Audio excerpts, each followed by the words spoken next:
The Big 12 game of the week just proved more of what I already know. BYU, a Power 4 team who is 10-1, cannot be held out of the college football playoff. This is Locked On Big 12.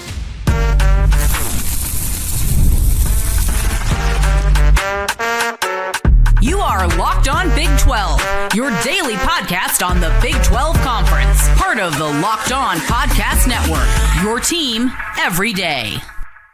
Happy Saturday night, everybody. Welcome into an emergency Locked On Big 12. I'm Drake Toll from America's #1 Big 12 podcast, Locked On Big 12. Thank you for making this show your first listen every single day. I always try to react to the game of the week in the Big 12, and that is the exact case of what I'm doing now with BYU's 26-14 win over Cincinnati on the road at Nippert Stadium. May I be very clear. This is a Cincinnati team with NFL caliber talent. Dante Corleone on the defensive line to Brennan Sorsby at quarterback. Cincinnati is a team with NFL caliber talent. I was not blown away by Bear Bachmeier's arm. I was not blown away by BYU's passing game at all tonight. Losing Chase Roberts to a hamstring injury, which is what it seems like it may be, is not good. And there were a lot of things that weren't good for BYU. But guess what? On a night where things weren't altogether great for BYU, they won by double digits on the road against a team that's been in the top 25 multiple weeks in 2025. This is a quality win for BYU, a quality win for the Big 12. And I can tell you, 7 for 14 on third down. Running the football for 265 yards, and more importantly, LJ Martin going 32 carries, 222 yards, 6.9 honor code violation yards per carry, and 2 touchdowns is incredible. On a night where Bear Bachmeier is still like, the kid has gotten beaten around all year long. LJ Martin's been beaten around all year long. Martin's a lot older than Bear Bachmeier, and he said, give me the rock, and I'm going to make something happen for BYU. Can you please, playoff committee, if you're listening to me, if you're BYU fans, plug your ears, you know this. Can you please understand how absurd it is? A 10-1 Power 4 team, RG3 said it on the broadcast tonight, a 10-1 Power 4 team is being held out of the college football playoff right now for some charity case out of the ACC. It's what it is. Charity case out of the group of 6. It is not fair. It is not right. And BYU has earned the respect of college football. That defense has the respect of college football. Conversely, if you're a Cincinnati fan and you watch this game, oof, you deserve some sort of pension. you deserve something, a stiff drink maybe. BYU fans aren't going to give it to you. 38 and a half minutes of time of possession for BYU. Just controlled the game. And for a decent portion of this contest, it looked like Cincinnati had never partaken in the game of American football. It looked like the first time Cincinnati had ever done American football. Missed field goal,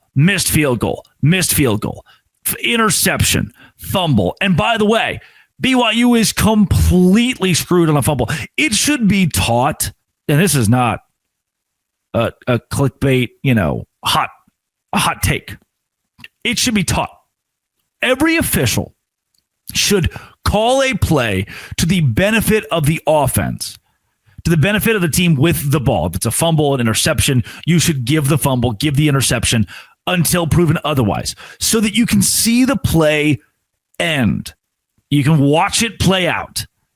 BYU had a scoop and score touchdown off of a fumble from Cincinnati that was called back because the officials said the player was down. They review it, very clear and obvious fumble, 6 points taken off the board for BYU. If not for the style point, LJ Martin touchdown at the end, BYU wins this game 20-14. It's good they got that 26-14 because guess what? The College Football Playoff Committee doesn't actually watch the games. They're just going to see a double-digit road win for BYU. They're not going to see a garbage time touchdown for the Cougars, although it helps the Big 12, so they'll probably ignore whatever helps the Big 12.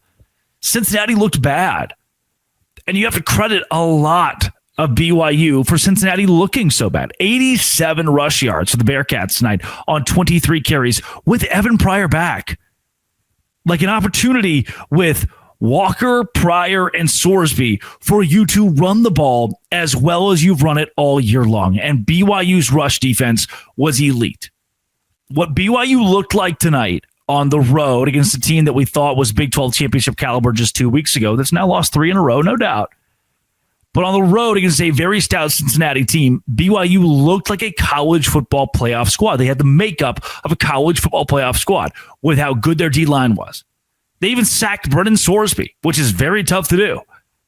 How good the D-line was, how good the linebacker core is, and at this point in the year, the wear and tear that you have undertaken as a BYU football team that plays so physically, with your freshman quarterback who's gotten beaten around all season long, the way he runs the ball recklessly, with your running back LJ Martin, whose shoulder is barely existing and hanging off right now, from Isaiah Glasker to Jack Kelly to Keanu Tanavasa, who plays so physically. You're missing your starting left tackle tonight. BYU needs to get healthy to be able to compete in the postseason. Every college football team that plays physical, elite brands of football feels that right now, aside from maybe Ohio State, who's played virtually no one this year. And now if you're the Cougars, here's the deal. You have to, it's a tough thing that you and I are going to reckon with. You have to hope that Oklahoma loses to LSU next week. And LSU didn't look good at all against Wake Forest or Western Kentucky. Western Kentucky, yeah. A different WK. Wake Forest isn't even WK. What am I talking about? What? You have to hope Oklahoma loses to LSU. You have to hope Alabama loses to Auburn. You have to hope Oregon loses to Washington. You have to hope that somewhere down the line here, those teams in front of you fall. You have to hope Notre Dame loses to the nobody they're playing this week because they don't play anybody. Then you have to hope you win your game and go to the Big 12 championship and beat Texas Tech, which it looks like very clearly that will be the Big 12 championship matchup, which rocks for you, by the way. Congratulations. You should. Like, this is where you fizzled out last year, and you didn't. You've won 2 games in a row where you very well could have fizzled out. This is super impressive what BYU is doing. And they deserve to be a college football playoff team.